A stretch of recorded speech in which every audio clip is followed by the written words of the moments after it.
Hey guys, welcome or welcome back. Today I have a recent purchases update video where I will be sharing with you how I've been getting along with or not getting along with my recent luxury purchases that I've made in the last 5 months or so. I usually like to go from my most enjoyed to the least enjoyed items, so I'm going to be following that format once again in this video. And my least enjoyed item may surprise you a little because it is probably one of my least favorite purchases from Hermes, but I do really like the idea of this item, so I'd love it if you stayed until the end of the video to hear why I really haven't been loving it, and I'd love to get some recommendations from you guys for some alternative options if you have items that come to mind that might serve the same sort of purpose as this item. Starting with my favorite recent purchase, it is my Chanel Premier watch. Mine is a vintage version, so I got a great deal on it. I got this a couple of months ago. I did an unboxing of this watch on my channel and I've really been loving it in the last couple of months that I've had it. I just love everything about it. It is such a feminine design. It's pretty unique and very true to the Chanel aesthetics with the interwoven leather and gold chain. It looks really elegant. Love the shiny sapphire casing. The black and gold is just so timeless, and the clasp just says Chanel. What I especially love about this watch is that it acts like a little bracelet. It doesn't look like a watch, if you know what I mean. It looks like a piece of jewelry because it is so dainty. It does have that beautiful chain, that shiny face. It is just so my style when it comes to watches. It is very comfortable to wear. It's not lightweight by any means. You do feel a decent amount of substance, but it is definitely not too heavy when I wear it. I don't really notice it. You know, some watches can feel quite chunky on your wrist and can be quite uncomfortable, but this watch just molds around your wrist beautifully. And of course I have to mention the price. Because I got mine vintage, it was less than 3,000 Australian dollars. Compare that to the current retail price from the Chanel boutique, which is over 10,000 Australian dollars. I have mentioned this in my unboxing video, but this vintage version looks pretty much exactly identical to the current models that they have at the Chanel boutique. And I have to say, I have been really happy with the condition of this watch. It really does not look worn at all. I really don't see any obvious scratches or wear and tear. The previous owner probably didn't even wear it very much, or it is that good of a quality because it was made back in the day when the quality used to be so good that even though this person wore it a lot, this watch still held up really well. I don't know, but whatever the case, I really feel like I didn't miss out on anything by going the vintage route with this watch. I got this watch from the Persever and I noticed that they do have a few in stock at the moment. So if any of you guys are interested in making a huge saving by going the vintage way with this watch, I'll leave a link to their website down below. Initially, I was a little bit worried about the clasp mechanism because it did seem a little bit fiddly in the sense that you've got to open the clasp and then there's another little pin that you need to lift up and then you can open the watch. But it has been really quite easy to do. So that was my only concern and it has not been a problem at all. As I mentioned, because this watch looks like a piece of jewelry, I have been stacking my bracelets with this watch as well, which I have just been loving the look of. And my favorite combo has been the one that I am wearing at the moment. So we've got the watch there, and then I do have some dainty chain bracelets that just work so well with this watch because I wear these chain bracelets quite snug so they don't move around a lot on my wrist, and then this Chanel watch doesn't really move around in that position as well. I have done a lot of trial and error with this watch, and this at the moment is my favorite combination. I don't have to worry about them getting tangled. I initially thought I was gonna wear my Chanel watch with the Justin Clue bracelet, but because it is a bangle, it moves around a lot, so the bangle and the watch were just hitting each other too much. So I decided I want to try and wear it with a chain type bracelet, and it has been working like a charm. These bracelets are from one of my favorite lab-grown diamond brands, Idyl, which if you've been watching my videos regularly too, you know that I really enjoy their pieces.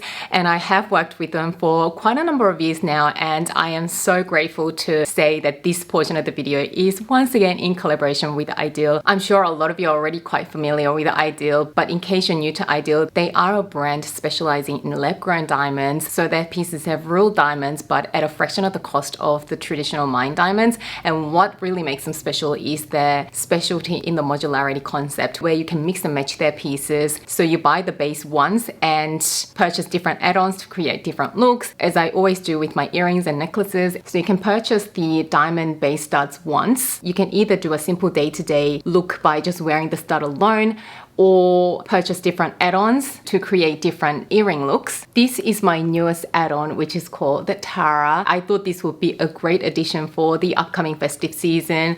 I love how it dangles down with that dainty chain, 2 little diamonds, and the statement pear-shaped diamond right at the bottom, which is actually half a carat. So it does have a little bit of a statement while still being really elegant and dainty. This one is extra versatile because this add-on works as an earring as well as a necklace. So you can actually attach this one on a necklace chain and wear it as a long drop necklace as well. Same goes with their necklaces. You can buy the chain once and purchase different pendants to create different necklaces. Both of the necklaces I'm wearing at the moment are from Idyl. This one is my Solo 3, which is 0.3 carat solitaire round diamond pendant, and then this one is called the Grace, featuring the emerald cut diamond with the halo of round diamonds around it. I love stacking them together, and this is the first time that I got their bracelets. These bracelets actually came in a set called Force and Glow, but you can also purchase them separately, but their bracelets look really nice stacked with each other as well, and stacked with your other fine jewelry or watch, as I've done here. And what is genius with their idea is that they actually came up with this clasp where it's quite easy to work with, that will keep the 2 bracelets together so they don't move away from each other too much at any time, and the chains are adjustable. I'm wearing them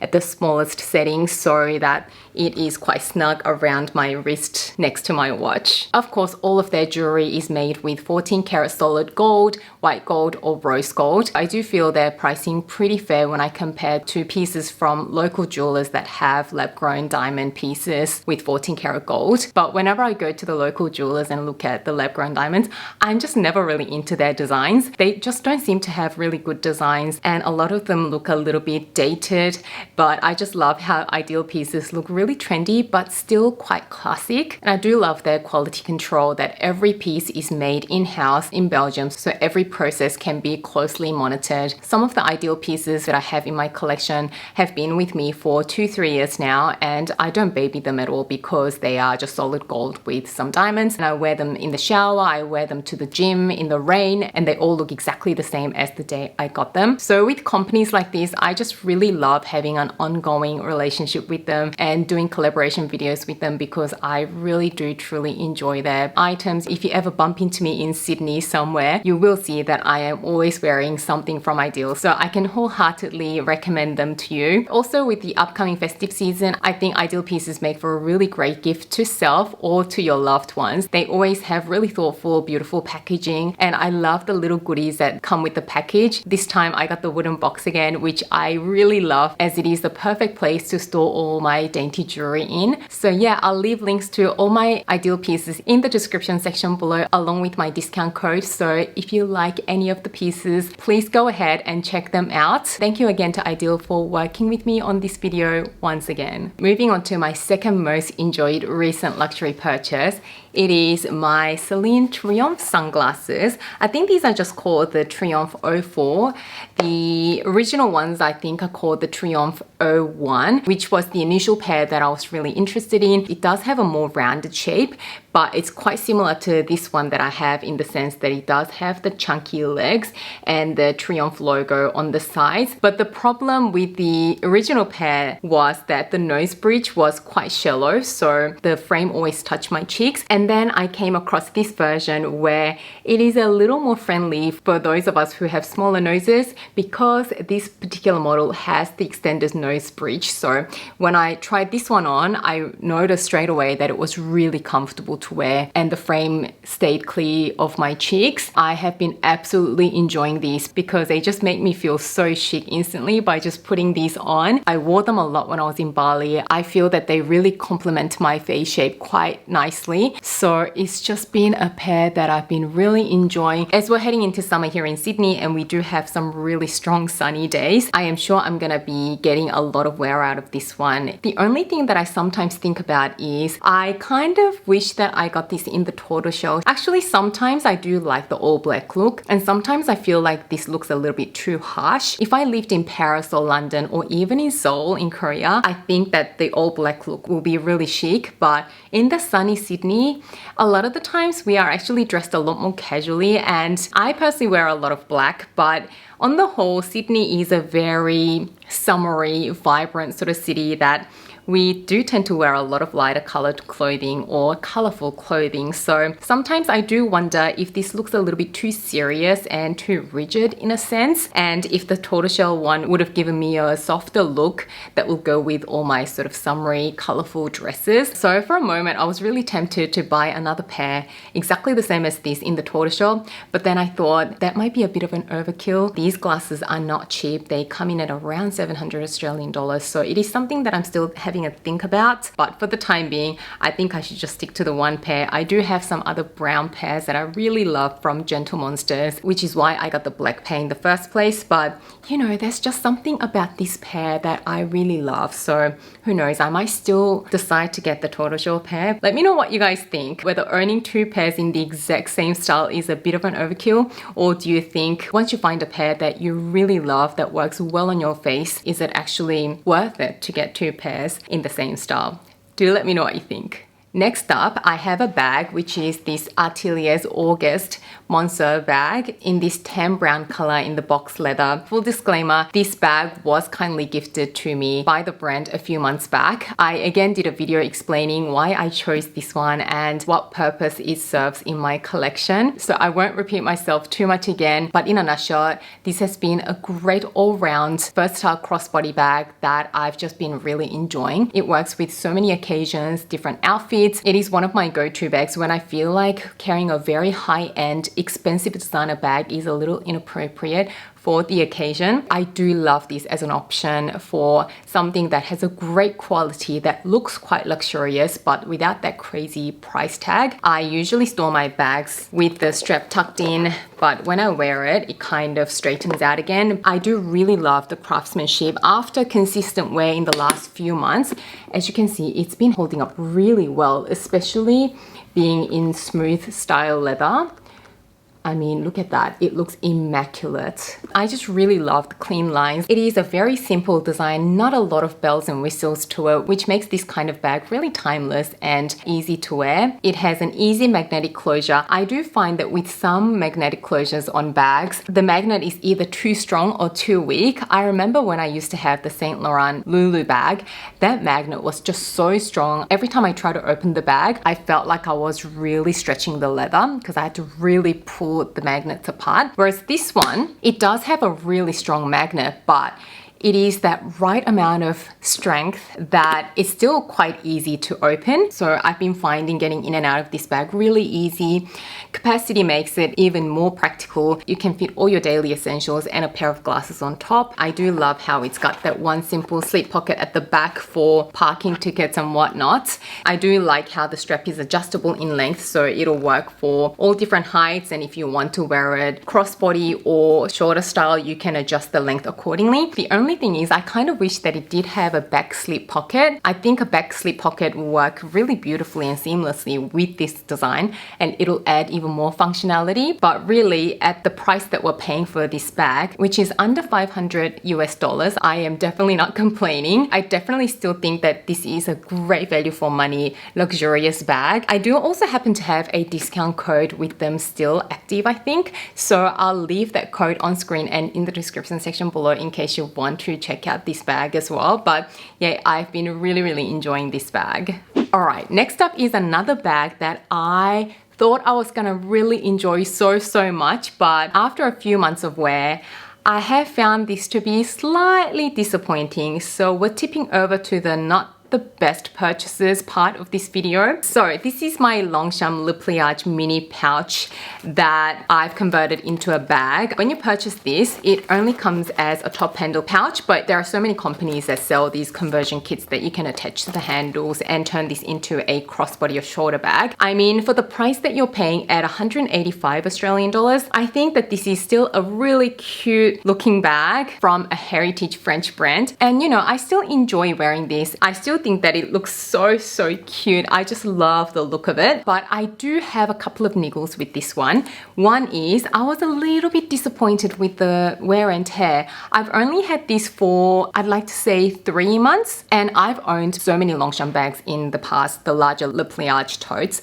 and they didn't show this much signs of wear after 3 months. The first one that I ever bought back when I was at uni, I used that for like 5 years, and the wear and tear only showed up after a good amount of use for a couple of years. But considering I've only had this for a couple of months, the corners are already wearing out. And considering this is a smaller size bag, usually smaller size bags won't have as much wear and tear as larger bags because you don't bang them about as much. And look at this, the nylon started pulling on some spots. You do see some pulling throughout the front of the bag as well. So I guess being nylon, this is not terrible. You can't really see when you wear it, but as I was inspecting this bag to brainstorm for this video, I was really quite disappointed. The leather parts are still looking really great. I've been loving the conversion kit that I got from a local Australian company called L&S Leather. I believe I paid $30 for this strap. The leather on this strap is really nice. The other niggle that I had is more particular for what I envisioned as the functionality of this bag in my particular collection, so this may not bother you at all. So one of the main functionalities of this bag in my collection that I envisioned when I bought this was that I will use this as a crossbody personal belongings bag when I'm traveling, as a carry-on board bag when I'm flying, and as a sightseeing bag. So I took this to Bali when we went recently, but I noticed that this was not the best shape to fit the passports in, along with all my other essentials like the card holder, the key, and lipstick and hand cream, that sort of thing. What I mean by that is, and this could only be the case because I had to carry 3 passports with me at all times,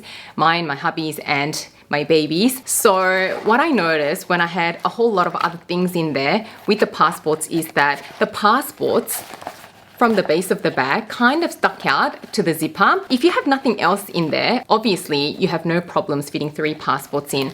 But as soon as you fit a card holder and a couple of other things, that will actually push the passports to one side of the bag, and it was really not easy to close the zipper. Obviously, I couldn't just carry the passports, so the shape was a little bit awkward for what I wanted to use the bag for. So it still fits and I still used it, but every time I went in to grab something, I was a little bit annoyed, and by the end of it, I just left the zipper open and just closed the flap closure, which I guess is completely fine, but you could see the passports peeking out, which I guess, you know, for some places when you're traveling is not ideal for security reasons. So yeah, those couple of things really kind of dampened my experience with this bag. But for the price point and for the cute design, I do still enjoy using this bag. Moving on to that Hermes item that I am not exactly loving, but still using because of the lack of another option, is none other than the Calvi Duo compact wallet. I got this just before my Bali trip as well, so I would have had this for 3 or 4 months. I believe this is a relatively new design from Hermes. It's only been around for the last few years or even a couple of years. So it is a variation of one of their most popular compact wallets that have been around for a long time called the Calvi. But Hermes made the Calvi more functional by adding a coin section to this compact wallet. The traditional Calvi would just have both sides like this, where you can fit cards on both sides, whereas with the Duo, you also have a coin section. So it seemed like a genius idea, and when it was first released a couple of years ago, it was always sold out, so I couldn't get my hands on one. But of course, a few years later, when the hype died down a little bit, and after some price increases, this one is now readily available at the Hermes boutique, at least at my local boutique here in Sydney. So I was really excited when I saw a lot of colors in stock and picked this Etoupe one because I thought this is a really nice neutral as a small leather good. And I do really generally like the idea in that you can keep all your cards, folded cash and coins in one spot, and it will stay relatively slim. It is completely flush on both sides, so it will stay quite compact, and I thought that was the perfect solution to my problems of loving mini bags and wanting one compact wallet that will keep everything. Prior to this, I was using a flat card holder and a coin purse, so I'd always have to carry both of them together. Or I also had another compact wallet from Hermes, which is the Kelly Pocket. This one also does it all in the sense that you can keep cards, coins, and folded cash, and it looks absolutely beautiful. But because of the Kelly lock at the front there, it wasn't the best shape for some mini bags, so I kind of stopped using this, and I thought the Calvi Duo was the perfect item for what I needed. As you can see, I am still using it because this is still the best option I have in terms of my compact wallets. At least it still fits everything that I need, and I can just carry the one wallet with me. But what I don't love about this Calvi Duo is that, and this is a bit of a pro and a con all at the same time, the card slot, which is just the one open slot here, it's just so loose. So every time you try and grab something, all of the cards can just fall out. And of course, there isn't a great deal of organization. You do have to just go through your cards to find the one you want because it doesn't have different card slots, or you just always put your cards in a specific order and know where the card that you're looking for is. The other side is a little bit more snug because it does have that coin section in front of it, but how loose that card slot is really kind of annoying every time I use this wallet, especially when you try to grab your coins. I find I always have to hold the cards down to grab the coins without the cards all falling. So yeah, I mean, is that a bit of a design flaw? Yeah, that really bothers me. But all in all, it holds everything and it stays really compact, doesn't have anything that bulges out of the wallet, and I don't know any other compact wallet that holds all of this and stays this little and slim. So it is a very efficient design in the sense of its capacity, but the design is just so kind of flimsy.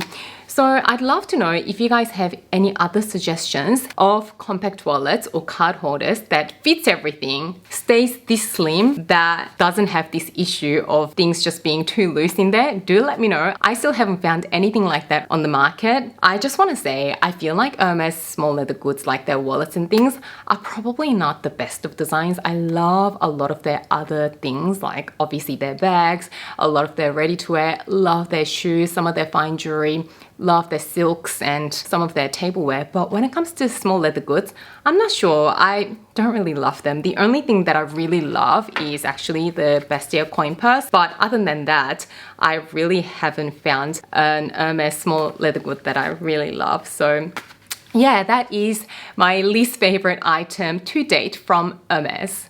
As I was putting this list together, I realized I only had 5 luxury items that I bought recently after my last recent purchases video.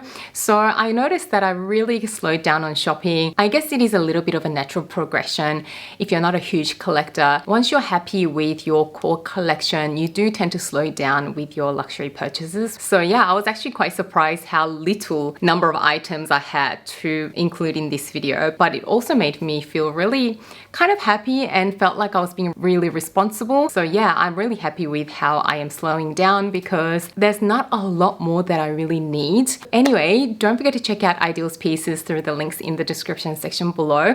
Thanks again to Idyl for working with me on this video. As always, thank you guys so much for watching my video and spending some of your precious time with me today. And I can't wait to see you again soon in my next video. Bye guys.